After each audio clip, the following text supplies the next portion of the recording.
নমস্কার বন্ধুরা, আজকে নিয়ে যাব সুন্দরবন গোসাবার বেকন বাংলো। এই বেকন বাংলোয় যিনি রবীন্দ্রনাথ এখানে এসেছিলেন স্যার ড্যারেন হ্যামিল্টনের ইনভাইটে তিনি এখানে ছিলেন।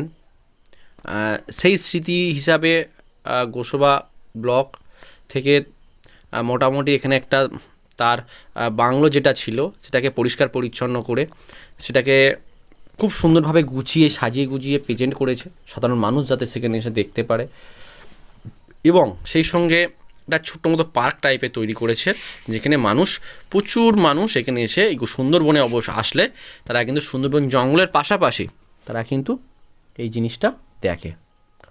দেখলে কি করে তাদের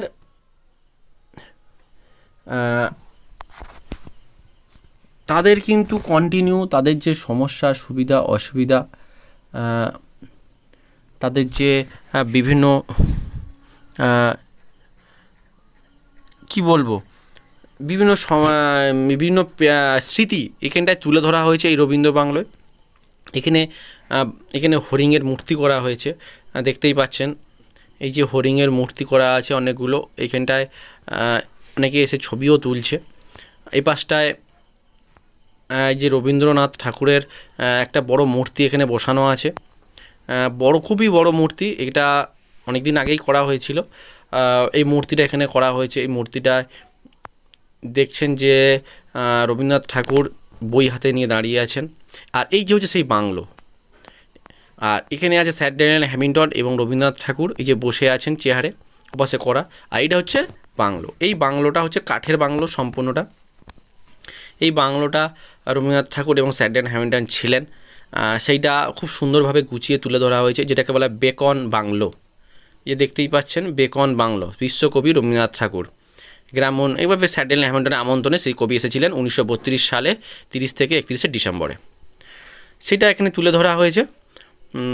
এটা পুরোটাই সম্পূর্ণ কাঠের, দেখতেই পাচ্ছেন চারদিকে কাঠ। এই বাংলোটা পুরোটা ছাদও কাঠের।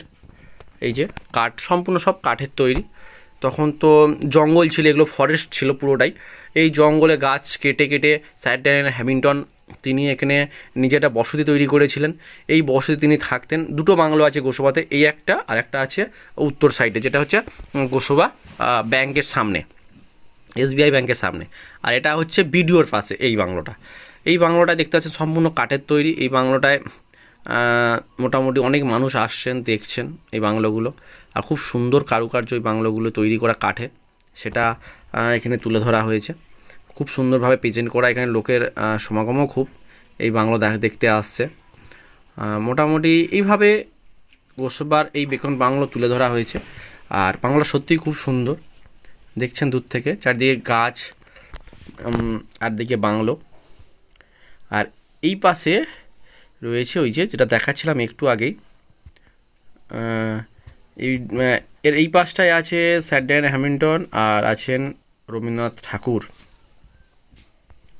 বাংলাটা দূর থেকে দেখতে ভালো লাগছে। সামনে আছে জলের ফোয়ারা, ঢুকতেই ফার্স্টেই পাওয়া যাবে এটা।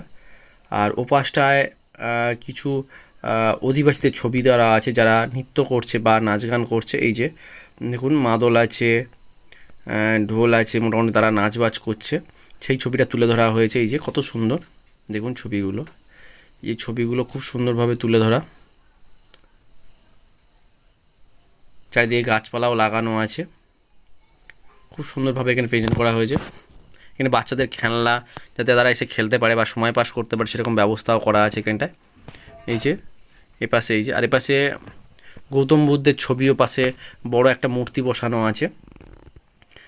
মূর্তিটাও খুব সুন্দরভাবে বসানো এখানটায়, গৌতম বুদ্ধের মূর্তি। এই যে, এবং নিচে দেখুন কারুকার্য দেখুন কত সুন্দরভাবে কারুকার্য করা আছে। এই গৌতম বুদ্ধের এই মূর্তিটা কত সুন্দরভাবে তুলে ধরা। চারদিকে লাইটের ব্যবস্থাও আছে, অন্য রাতের বেলা লাইট জ্বলে, তবে এটা 4টে বা 5টার পর থেকে কিন্তু ঢুকতে দেওয়া হয় না কাউকে।